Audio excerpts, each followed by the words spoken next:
अस्सलाम वालेकुम, मैं हूं आपका मेज़बान फसी हैदर।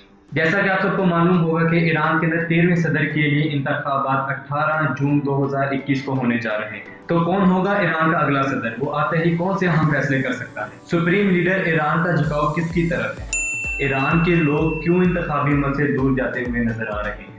इन तमाम चीज़ों को जानने के लिए मेरी वीडियो को लास्ट तक देखिएगा। सबसे पहले जिस चीज़ का जानना ज़रूरी है वो है जनाब आयतुल्लाह खामेनी, जो कि ईरान के सुप्रीम लीडर हैं।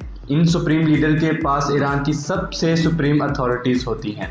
इनके पास कमांडर इन चीफ, इंटेलिजेंस और इसके साथ साथ बहुत से इख्तियारात होते हैं। इनके पास इतने इख्तियारात होते हैं कि जिस टाइम चाहें मुल्की मफाद को देखते हुए किसी भी फ़र्द को, किसी भी शख्स को, इवन सदर तक को हटा सकते हैं। तो ये इनकी सुप्रीम अथॉरिटीज़ है। अगर हमने इन चीज़ों को समझ लिया तो हमारे लिए बाकी चीज़ें समझना बहुत ज़्यादा आसान हो जाएंगी कि सबसे सुप्रीम अथॉरिटी ईरान के अंदर किसके पास है। इसके साथ साथ उनके पास इख्तियार है कि वो किसी भी वक्त मुल्की मफाद को देखते हुए जंग का ऐलान कर सकते हैं। ईरान की कोई भी फॉरेन पॉलिसी हो उनकी इजाज़त के बगैर नहीं बनाई जा सकती। इसके साथ साथ उनके पास इख्तियार है कि वो किसी भी अहम शख्सियत को, चाहे वो चीफ जस्टिस हो, सदर हो, कोई भी पार्लियामेंटेरियन हो, हत्ता कि कोई भी हुकूमती ओहदेदार हो, उसको किसी भी वक्त खारिज कर सकते हैं और अपनी मर्ज़ी से चाहे किसी को भी उस जिम्मेदारी का अहल समझते हुए ओहदे पर लगा सकते हैं।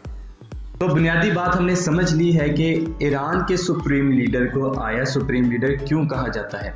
अगर हमने ईरान के सुप्रीम लीडर्स की अथॉरिटीज़, उनके इख्तियारात को समझ लिया तो हमें आगे बढ़ने में आसानी पैदा होगी। अब हम ईरान के सदर के बारे में जानने की कोशिश करेंगे कि आया ईरान के सदर कैसे मुंतखब होते हैं और कौन कौन से अदारे सदर का इंतखाब करने में मदद करते हैं और कौन कौन से अदारे ईरान के इलेक्शंस को देख रहे होते हैं। ईरान के सुप्रीम लीडर के बाद जो सबसे बड़ा ओहदा होता है वो है सदर का ओहदा। अब हम देखेंगे कि ईरान का सदर आया कैसे मुंतखब होता है, कौन कौन से अदारे उसके मुंतखब होने में मदद करते हैं और कौन कौन से अदारे इस पूरे इलेक्टोरल निज़ाम को देख रहे होते हैं। तो सबसे पहला अदारा जो है वो है गार्डियन काउंसिल।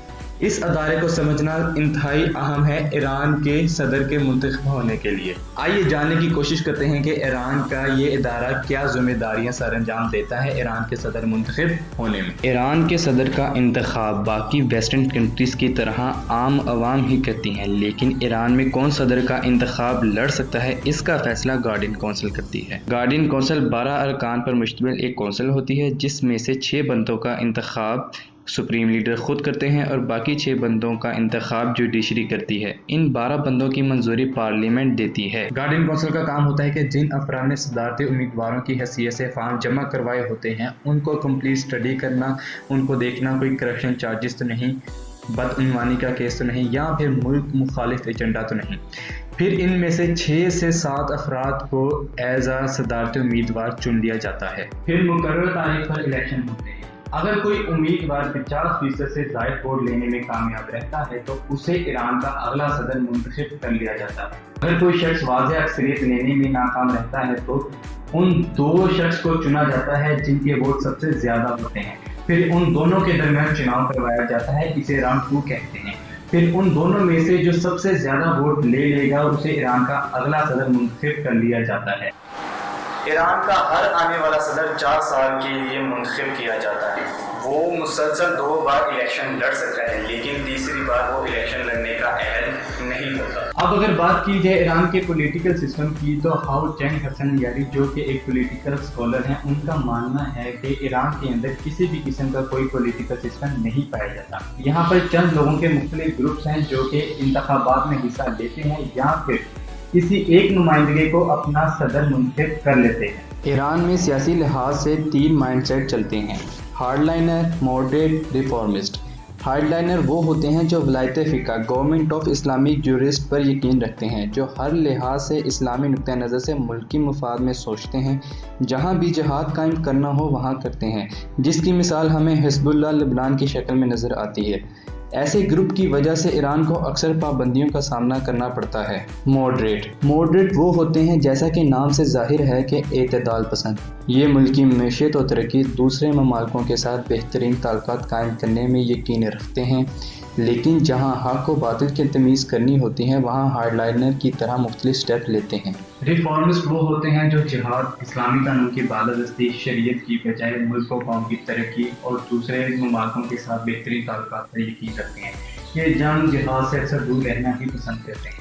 آپ اس کو آسان الفاظ میں یوں سمجھیے کہ یہ ہارڈ لائنر کے بالکل اپوزٹ ہوتے ہیں۔ تو دوستو اب ہم بات کریں گے کہ کون ایران کا نیا صدر منتخب ہونے جا رہا ہے۔ گارڈین کونسل نے 592 امیدواروں میں سے 7 امیدواروں کو چنا، جن میں سے 5 ہارڈ لائنر اور باقی کے 2 ماڈریٹ سمجھے جاتے ہیں۔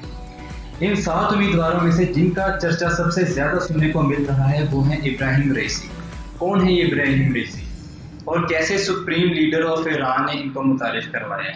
آئیے ان کے ماضی کی طرف ایک نظر ڈالتے ہیں۔ ابراہیم رئیسی اس وقت چیف جسٹس ہیں۔ انہوں نے اپنا کیریئر بطور پروونشل پروسیکیوٹر جنرل شروع کیا تھا، پھر ان کے پاس بہت سے عہدے بھی رہے ہیں، جن میں head of judiciary, general inspector office, deputy chief justice, attorney general. پھر انہوں نے جوڈیشری کو چھوڑ دیا اور پھر یہ ایک آستان قدس رضاوی نامی فاؤنڈیشن کے ساتھ منسلک رہے۔ وہاں سے سپریم لیڈر نے ان کی کرپشن اور بدعنوانی کے خلاف اقدامات دے کر 2019 میں انہیں چیف جسٹس کا عہدہ دیا۔ کچھ ہی عرصے کے بعد انہیں چیئرمین آف ایکسپرٹ اسمبلی بنا دیا گیا۔ اس طرح ابراہیم رئیسی کے پاس ملک کے 2 بڑے اہم عہدے آ گئے۔ یہ بات واضح ہے کہ سپریم لیڈر خود یہ چاہتے ہیں کہ ملک کا اگلا صدر ابراہیم رئیسی ہوں۔ اس بات کا ثبوت یہ ٹیلی گرام میسج ہے جو ان کے ادارے کی طرف سے کیا گیا تھا، perceive justice and fight corruption. اور یہی وجہ ابراہیم رئیسی کی بھی ہے کہ وہ کرپشن کے خلاف ہیں اور انصاف پسند ہیں اور بدعنوانی کے خلاف ہے۔ وہ چاہتے ہیں کہ ملک سے کرپشن کو دور کیا جائے۔ گارڈین کونسل نے ابراہیم رئیسی کو جتوانے کے لیے اپنی حد تک راستہ ہموار کر دیا ہے کہ ان کے مقابلے میں جن 6 امیدواروں کا انتخاب کیا گیا ہے وہ کوئی زیادہ شہرت اور اثر و رسوخ کے حامل نہیں ہیں، بلکہ 3 مرتبہ اسپیکر رہنے والے علی لاریجان اور 2 مرتبہ صدر رہنے والے محمود احمد نژاد کو ڈسکوالیفائی کر دیا گیا ہے۔ ایران میں الیکشن کوئی بھی جیتے، چاہے وہ ہارڈ لائنر ہو، ماڈریٹ ہو یا ریفارمسٹ، ایران کے لوگوں میں سیاسی عمل کو لے کر بہت ہی غیر اطمینان کی صورتحال پائی جاتی ہے۔ ایران پچھلی 1 دہائی سے معاشی بدحالی کا شکار ہے۔ لوگوں کے پاس نوکریاں نہیں ہیں اور یو ایس کی سینکشنز کی وجہ سے آئے دن مہنگائی میں اضافہ ہوتا چلا جا رہا ہے۔ ایران کے اہم ادارے اس بات کو لے کر انتہائی پریشان نظر آتے ہیں کہ لوگوں میں آئے دن انتخابی عمل کو لے کر اعتماد کم ہوتا جا رہا ہے۔